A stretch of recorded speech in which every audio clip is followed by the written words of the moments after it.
few blocks north of downtown McAlester, there is just a wonderful little neat public garden. It's just really a gem of a public garden. It's called the Garrard Ardeneum, or the Ardeneum of Oklahoma. Well, here to tell us about what an Ardeneum is Sabra Tate, president of the Ardeneum board. Hello, Sabra. Welcome to the program. Thank you. Thank you. So, I'm sure a lot of people are wanting to know, Sabra, what exactly is an Ardeneum?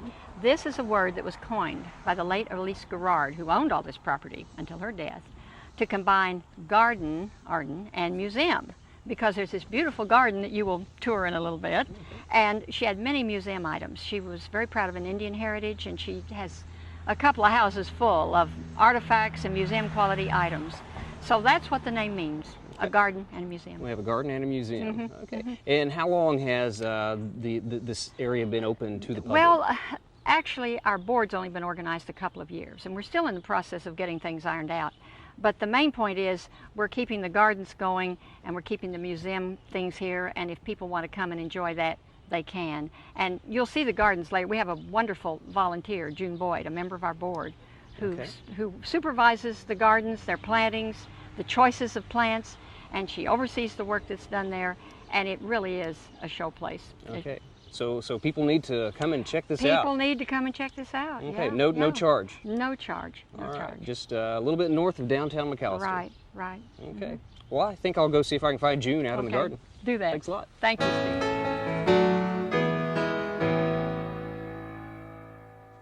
Hi there. Hello. You must be June. I sure am. I'm Steve Owens. Welcome to the program. Thank you. Hey, I understand that you are the volunteer who takes care of the grounds out here. And, well, I supervise. Okay. We have a couple of workers who are also master gardeners. We took the course from Tate at Pittsburgh County about 2, maybe 3 years ago. Okay. Yeah. All right. Ted helps us out with things, and we do real well when we check with him. Always nice to meet up with the master gardeners out in the counties. Right.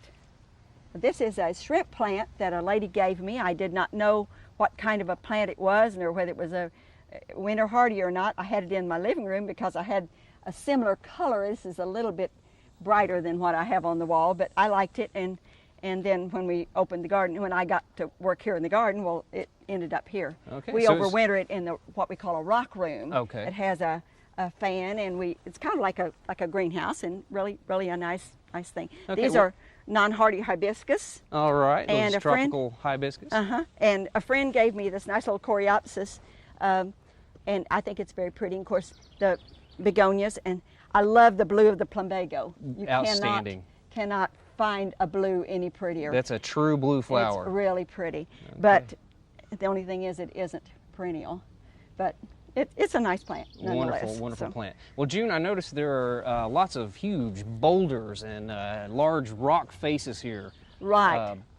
What's it was a rock quarry. Okay. And they quarried out rocks and used them, I don't know where, and I'm sure lots of houses, and we've taken the rocks, or the fellows have taken the rocks and have made the rockways and this lovely walk. We have, I think it's 1920s pictures of people with the same clipped hedge. I'm not real wild about the clipped hedge, but we keep it because it's traditional. The privet hedge, but it looks okay. The people like it for a wedding. Okay. They come down. They love. It's quite I bet that would be spectacular. Quite a really spectacular entrance for brides. And there's these pots. We had some kind of ugly little pots last year, and I got some little better looking ones. The first time I saw this sweet potato vine was when I went up to your studio gardens about maybe 3.5 years ago. Well, great. And I was so impressed because you didn't think you could get a sweet potato that would look that pretty.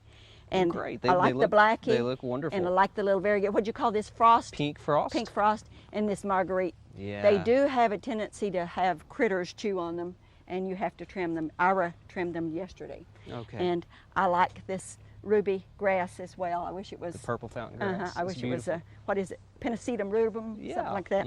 And I like it. I think it's just a pretty plant. When you trim them, if you gather them up, you can make a nice bouquet. You also. can. Yeah. It's really spectacular. I noticed you have a Mandevilla over here that is so dark pink it almost looks red. Which one is that? It's red velvet.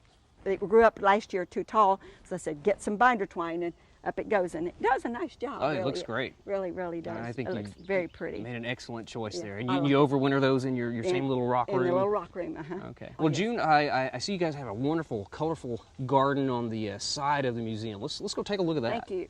All right.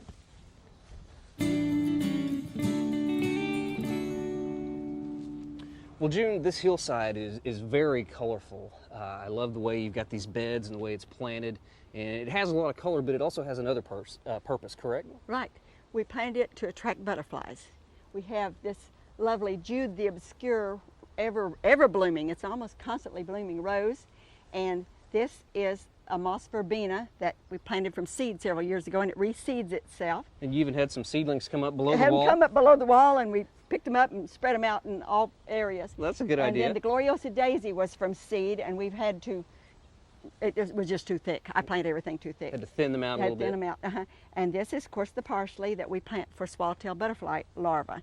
I took one to my grandson's first grade class, and they had more fun because they just loved it. The little I said, now, don't you go pinching them now. That's what they're for, is to attract butterflies. And I brought it right back and put it back on the parsley. All right. We also have some blue spire, or Russian sage. It's called Little Spire over here in the new butterfly garden. It's a new addition this year, and it's doing well. I'm really pleased with that. It gets a nice background for the. It does. You really pick it up with the background of that English ivy on that wall. It's hard to plan in layers because sometimes I don't know what they are, but I try, and the guys try. I think you've done an outstanding job. I absolutely love the gardens here. And, well, as you can tell, I love it too. I'm just certainly a can. volunteer, but I really like working here, and the fellas do a real good job of keeping it and doing what I ask them to do. So, well, I think everybody can tell that you really enjoy it. I really do. Thanks for showing us around. Thank you, sir. Appreciate it.